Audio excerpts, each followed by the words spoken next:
કોઈ પ્રમુખ હોય તો એ મહિલા પ્રમુખ હોય તો એમના પતિદેવે ત્યાં હાજર થઈ જાય ફોટા પડાવવા માટે. મહિલા એ કોઈ પણ હોદ્દા ઉપર હોય અને એમના હોદ્દાનો ઉપયોગ કરતા એમના પતિદેવ જોવા મળે. ગંભીર સવાલ છે, મહિલા સશક્તિકરણની માત્ર શું વાતો જ કરવાની છે? મહિલા સશક્તિકરણ વચ્ચે પુરુષોની હાજરીએ પણ અનેક સવાલો ઉઠાવ્યા છે. મહિલા નેતાઓના બદલે તેમના પતિઓ સંભાળી રહ્યા છે હાજરી. આ એ તમે દ્રશ્યો જોઈ રહ્યા છો. આ દ્રશ્યો એ હળવદના પ્રાથમિક મહોત્સવ જે શાળાનો યોજાય છે તેના હતા, શાળા પ્રવેશ ઉત્સવના હતા. હજુ સુધી તમે અમારી ચેનલને સબસ્ક્રાઇબ નથી કરી તો અત્યારે જ ન્યૂઝરૂમ ગુજરાતને સબસ્ક્રાઇબ કરો, ફેસબુક અને ઇન્સ્ટાગ્રામ પર ફોલો કરો.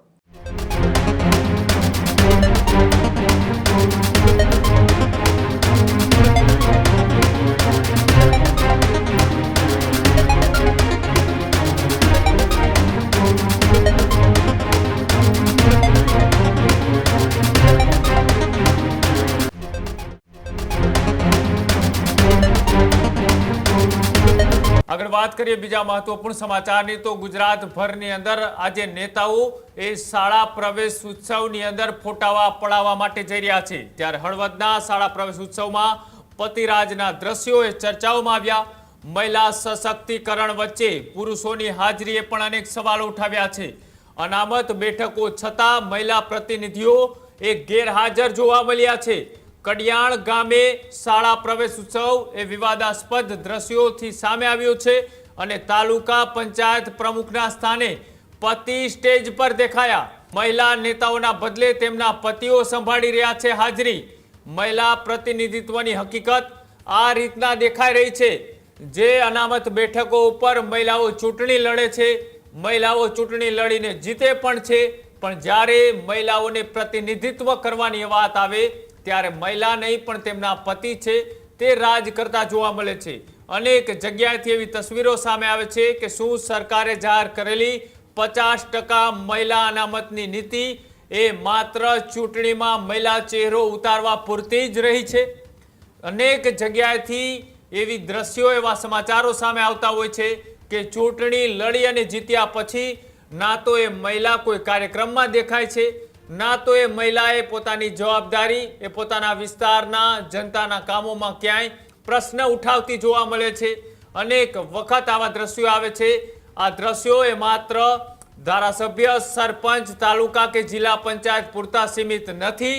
આ દ્રશ્યો એ ધારાસભ્ય તો ઠીક પણ સરકારના મંત્રી રહી ચૂકેલા વ્યક્તિઓ પણ અનેક વખતે પોતાની જવાબદારીઓ ચૂકે છે અને તેના જ કારણે જે મહિલા સશક્તિકરણની વાતો થાય છે એ વાતો માત્ર દેખાડા પૂરતી રહી જાય છે. આ એ તમે દ્રશ્યો જોઈ રહ્યા છો. આ દ્રશ્યો એ હળવદના પ્રાથમિક મહોત્સવ જે શાળાનો યોજાય છે તેના હતા, શાળા પ્રવેશ ઉત્સવના હતા.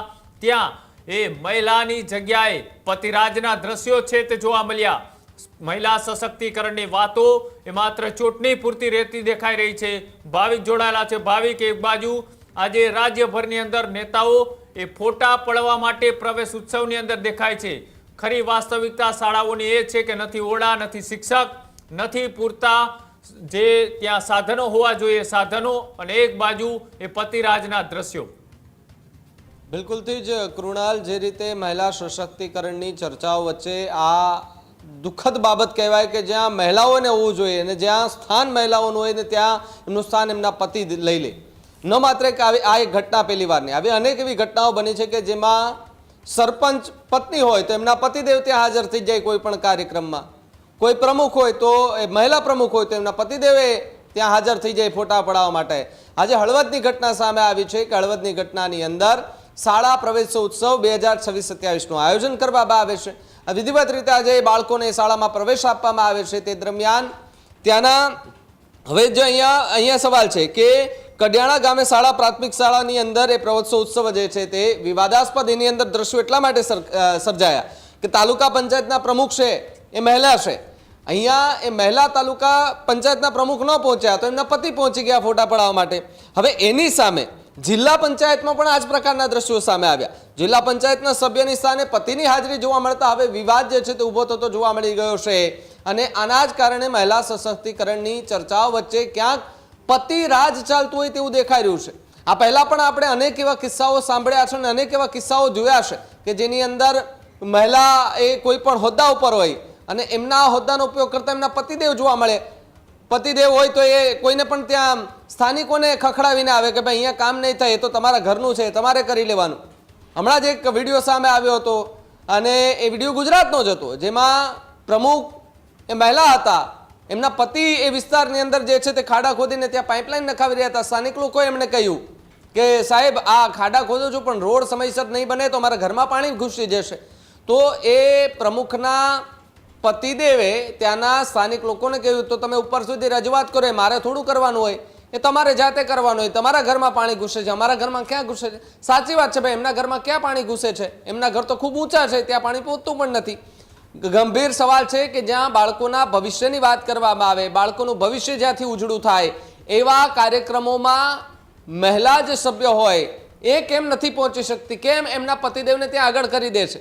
ગંભીર સવાલ છે. મહિલા સશક્તિકરણની માત્ર શું વાતો જ કરવાની છે કે મહિલાઓને જે હોદ્દા આપવામાં આવે છે, જે મંચ પર એમને બેસાડવામાં આવે છે, એમનો ઉપયોગ કેમ નથી કરતા? એમનો ઉપયોગ કેમ એમના પતિને કરવા દેવામાં આવે છે? એ પણ એક સવાલ છે. ત્યારે હળવદના શાળા પ્રવેશોત્સવની અંદર પતિરાજની આખી આ ઘટના સામે આવતા કૃણાલ આ વિવાદ વધુ ઉગ્ર બનતો જોવા મળી રહ્યો છે. ને આ તો ખાલી હળવદથી દ્રશ્યો સામે આવ્યા છે. જે રાહ જુઓ, ઘણી જગ્યાએથી આ જ પ્રકારના દ્રશ્યો આવશે અને સવાલ જે છે તે ઊભા થશે કે માત્ર ને માત્ર શું પતિરાજ જ ચાલશે? બિલકુલ, આભાર જોડાવા બદલ. તો જે રીતના એ હળવદથી આ દ્રશ્યો સામે આવ્યા હતા, એક બાજુ આપણી સરકાર એવી વાતો કરતી હોય છે કે મહિલાઓને વધુમાં વધુ એ રાજકારણની અંદર છે તે એન્ટ્રી આપવામાં આવે, એના માટે અનામતની જોગવાઈ કરવામાં આવી.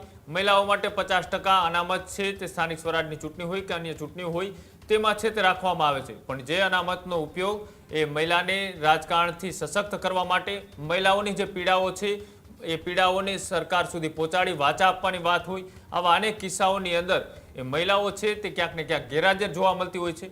ન માત્ર તાલુકા જિલ્લા પંચાયત કે સરપંચ પૂરતી વાત નથી, સરકારના મંત્રીઓ પણ ક્યાંક ને ક્યાંક આ જ પરિસ્થિતિમાં છે.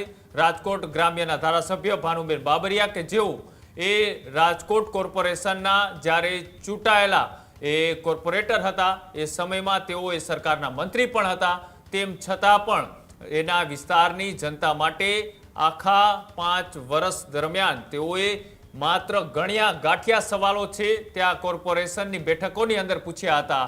એટલે કે તેમને માત્ર એ અનામત બેઠક મળી ગયા બાદ અને મંત્રી પદ મળી ગયા બાદ ન તો મહિલાઓની ચિંતા છે, ન પોતાના વિસ્તારની ચિંતા છે.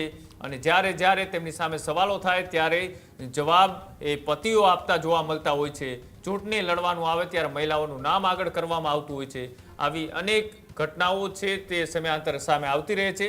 સરકાર જે મહિલાઓને સશક્ત કરવા માટે અનામતની જોગવાઈ કરી છે, ખરેખર આ જોગવાઈ છે માત્ર ચૂંટણી લડવા પૂરતી જ રહી જાય છે કે પછી 5 વર્ષ સુધી મહિલાઓને કામ કરવું જોઈએ? કામ કરવા માટે સરકારે કંઈક અલગ નિયમ બનાવવા પડશે, કેમ કે જ્યારે ચૂંટણીઓની અંદર મહિલાઓના નામ ઉપર એ ચૂંટણી તો જીતાઈ જાય છે, લડાઈ જાય છે, પણ પછી 5 વર્ષ સુધી એમના પતિઓ અથવા તો તેમના પરિવારના કોઈ લોકો છે તે શાસન કરતા જોવા મળે છે. તેના જ કારણે મહિલાઓનું અસ્તિત્વ એની એ પરિસ્થિતિમાં છે. જોવાનું રહેશે કે આગામી દિવસોની અંદર આવા અનેક કિસ્સાઓની સરકાર નોંધ લે છે કે કેમ.